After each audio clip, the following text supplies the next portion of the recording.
ประเทศเท่านี้ก็คิดว่าเทียบใส่อาเซียนนี่ก็สิมันประเทศที่มีหนทางที่ขี้ร้ายกว่าหมู่ซ้ำได้ตามเบิ่งนี่ได้ครับจะก็ไปเห็นอยู่ YouTube ดอกที่เขาโฆษณาว่าอันนี้มันเป็นประเทศลาวบ่ว่าซั่นอันนี้นี่ก็มาเบิ่งแล้วมันเป็นประเทศเฮาเองซ้ำนะอันนั้นขี่รถขี่ลานี่มันพิลึกโพดก็ขอสมเสยเนาะกับสสคนนี้เนาะที่ได้ออกมาเว้าเกี่ยวกับถนนหนทางกับสบายดีสวัสดีครับทักทายสบายดีพ่อแม่พี่น้องปองปายเบิร์ดสุคนเนาะวันนี้ก็มาอยู่ในซ่องเบาลัมซันแนลเส้นเก่าเส้นเคยหันหลังพี่น้องนะจังไดกะขอบใจเนาะขอบใจสสคนนี้นะที่เป็นตัวแทนประชาชนเนาะว่าในเรื่องของถนนหนทางนะพี่น้องแล้วก็เลยว่าออกมาว่าอันนี้บ่ถนนประเทศลาวคือล่าหลังคนอื่นนะพี่น้องเพราะว่าถนนหนทางนี่ก็คือเปเพขนาดเลยพี่น้องนะถนนหนทางนี่แบบเละตุ้มเป๊ะพี่น้องแล้วก็มียูทูบเบอร์ได้ถ่ายลงเนาะอันนี้บ่ถนนหนทางประเทศลาวเนาะที่สสคนนี้เลยว่าไปพี่น้องนี่แหละคือขวัญใจของประชาชนเนาะจังไดกะขอบใจเนาะที่ว่าออกมาที่ใส่ซิเสียงแบบนี้เนาะแทนประชาชน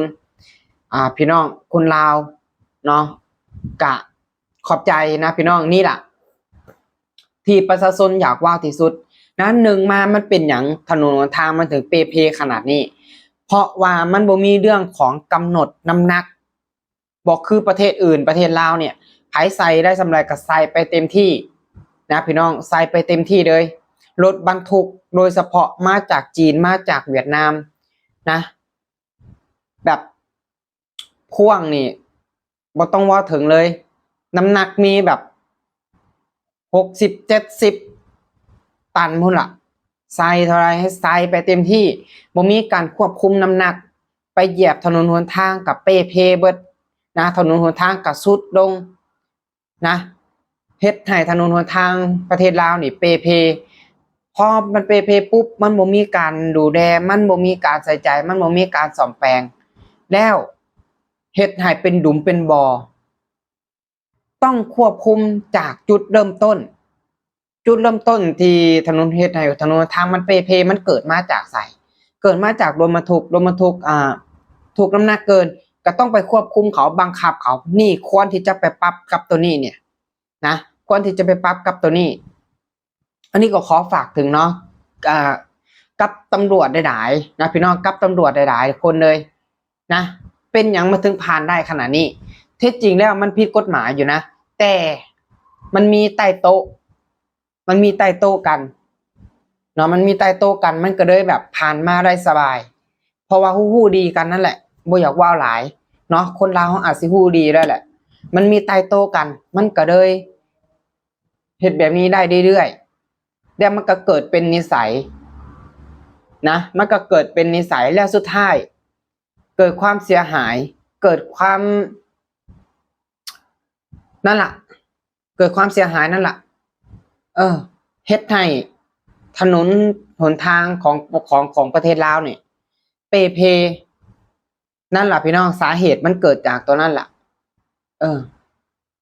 นั่นล่ะที่จริงเนี่ยมันถูกจุดถูกบอลมันก็มีการที่แบบ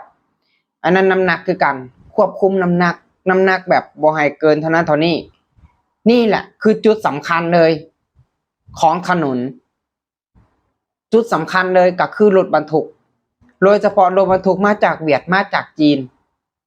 อัดได้เต็มที่นะสวดพูนขึ้นทำไรบ่พูน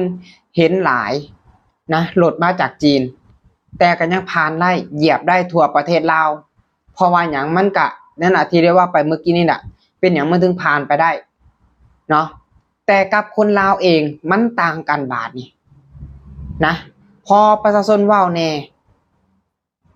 กะบังคับประชาชนใช้กฎหมายบังคับประชาชนบ่ให้ประชาชนเลยว้าวบ่ให้ประชาชนเลยออกสิทธิ์ออกเสียงทั้งที่ในประเทศลาวประชาชนก็มีสิทธิ์คือกันมีสิทธิ์ใช้เสียงมีสิทธิ์ที่จะว่ามีสิทธิ์ที่จะออกความคิดความเห็น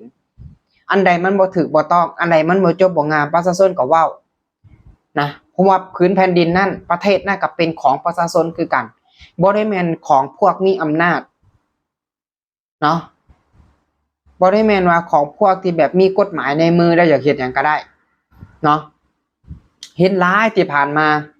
เพียงแต่เขาไปถ่ายคลิปวันนางตกเบ็ดเนาะนางตึกเบ็ดในหนทางสื่อกะไปจับเขาตายเหตุการณ์ที่ผ่านมามันเฮ็ดให้ฮู้ว่าคือประชาชนบ่มีสิทธิ์ที่จะใช้สิทธิ์ใช้เสียงข่มขู่ประชาชนเอากฎหมายมาบังคับประชาชนแล้วบาลัมเชื่อว่าถ้าว่ายังเป็นแบบนี้ต่อไปนะอีกบ่นานเดี๋ยวก็เป็นแบบคือเนปาลแหละอีหลีอีกบ่นานเดี๋ยวก็เป็นคือเนปาล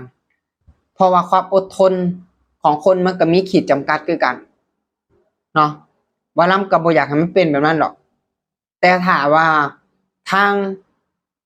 ผู้ที่มีอำนาจเนาะผู้ที่มีอำนาจ